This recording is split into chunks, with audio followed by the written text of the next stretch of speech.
I wanted you to start out working, uh, keeping the rope close to you. So you should work on figure eights, just back and forth, back and forth, but keeping it as close to your body as you can. If you need to, stand next to a wall. It'll help keep your, what do you call it, your planes straight. It'll force you to kind of stay on point. After the basic spins, just keeping it next to you, nice tight spins, you should work on your turns. There's kind of 3 basic elbow turns and then a shoulder turn to get your body moving. So from a downward spin, you're going to put it under your arm. As soon as the rope touches your arm, turn. And it's going to be a clockwise turn. And then from here, same thing. It's an upward spin now. As soon as it touches your arm, move. Make that clockwise turn. Going the other direction, you're going to use your anchor side arm. Get it in the way. As soon as it touches your arm, turn. And then from here, it's an upward spin, and you want to do a counterclockwise rotation. It's going to touch your shoulder, and you're going to spin away from it. It makes sense because if you turn towards it, if you turn towards it, it's going to hit you. Alright, we're not going to do it because I guess I'm a little reticent to get hit by this thing or to let it hit me on purpose, but the idea is that turning it that way, letting it rest on your shoulder, and then giving it a little bit of a push upwards. The dart's going to be away from you as you turn, and then come around to where you need it to be, back on the other side. So if you can practice those turns, here, here, and then the other way, here, here, you'll get some of your rotations, and you'll get used to keeping the rope close to you. The last thing, as far as basics go, I just knotted this sucker up, is the pendulum.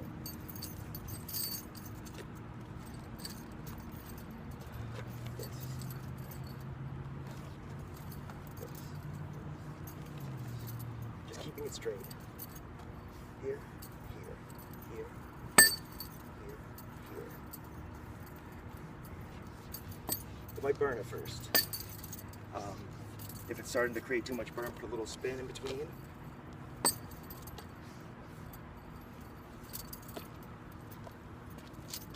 The main idea with the pendulum is not to let it, not to let your guide hand move too much.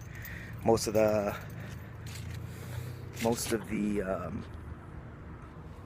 control is going to come from your anchor hand pulling the rope, and you raising your guide hands. You raise it. It's slight.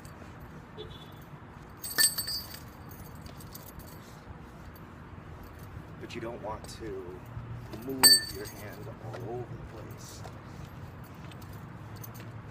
It's just a timing thing.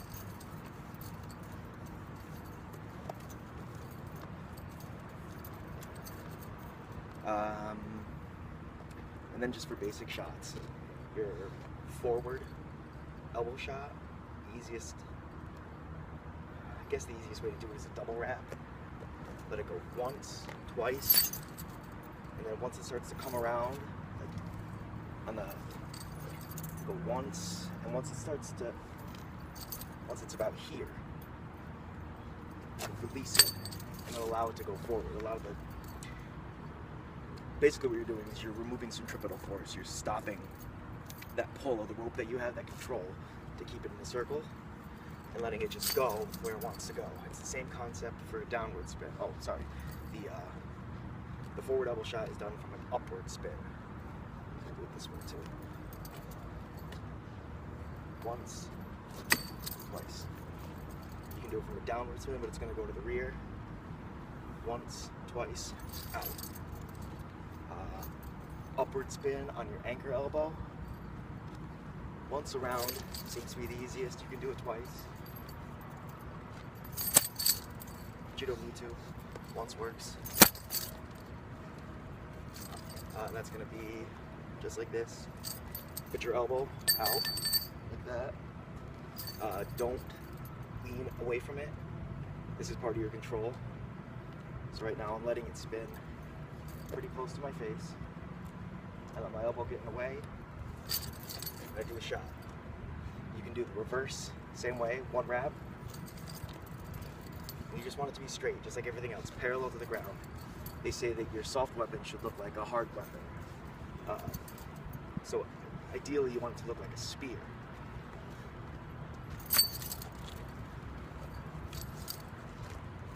Part of that's timing. How late you release your grip with your guide hand, and how smoothly you let the rope slide through that hand. If you let go completely, oh shit, that's a bad example. Sometimes if you let go completely, usually going too fast, it won't straighten out, it'll snap back too hard, creates a lot of recoil. It's a style that some people like, but it's not what you should be doing right now. So again, that's your elbow shots, your anchor forward from an upward spin.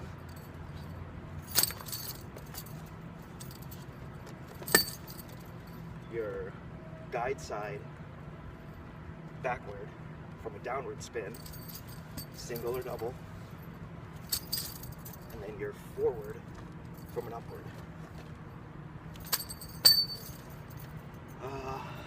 And then knee shots. Inner guide knee.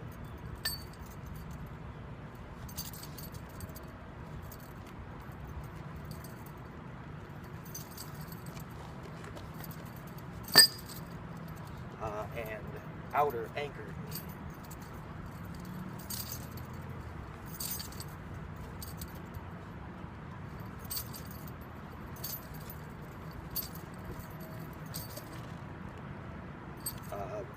One of the hardest concepts with that is to not force your knee open.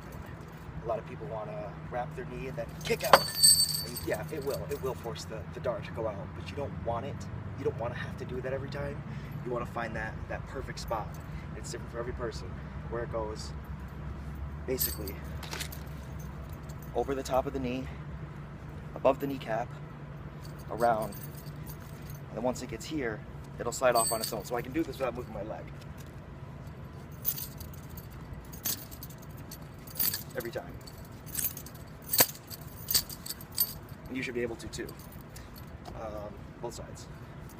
And you can of course vary. You can do inside anchor, and you can do outside guide, but those are less common, a little bit more difficult. I will say that the inside knee, sometimes you have to kind of step back from, depending on how long the dart is, or the rope is, I'm sorry. Then your foot shots. Foot shots are probably the hardest out of the 3 shots. Again, you do kind of want to be able to just put your foot there and let the rope jump off it. You're going to put it on the inside of your foot where the arch is, but you're going to angle your foot at a 45-degree angle forwards. That's going to allow your foot to get out of the way of the rope. And to control this, you can accept the rope. So instead of just letting it hit your foot, which works too, bring your foot back a little bit, and you can push forward. It'll give it a little bit more force, and it'll give you a lot more control. And it's something that will, being able to move with the rope and accept it like that, will allow you to move into more complicated things like prodigal kicks ball, where again, I believe that you should be able to accept the rope and then shoot it back out, instead of just letting it hit your foot and then flicking it, and it goes kind of wherever the hell it wants to go, because you're not controlling it anymore, you're just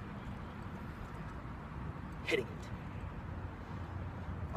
So one of my favorite things to do with the foot shot is to kind of do a late shot, let it sit, then flick, instead of just kicking it, which either way works, I guess, but the idea at this point is just to get control, to have control, to be in control, and to know what it feels like to work with the rope instead of against it.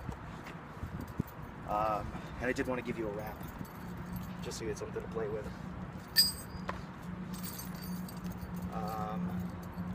I guess the basic wrap is you'll pendulum out, away from you, to your guide side, so this way. you're gonna let it go behind you. So from your wrist, it's gonna go in front and then behind your neck. You're gonna let it pendulum back to the other side, catch it here on the other side, and let it swing back in front of you. Now from this point, if I let go of everything, it's right back where it should be in front of me. So there are multiple things you can do from this point.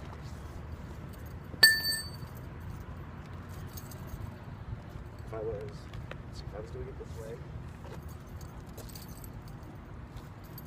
I could do it from a knee shot.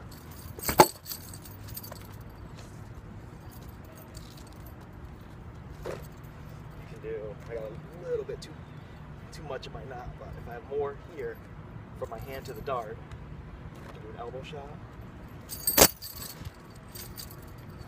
And then, of course, foot shot, elbow shots, whatever you feel comfortable doing. But this is your basic, kind of get you used to letting it be around you. And this is a really great one because if you get confused with the, I think Frank calls it the thumb hold. Sorry, I'm not working with a lot of room here.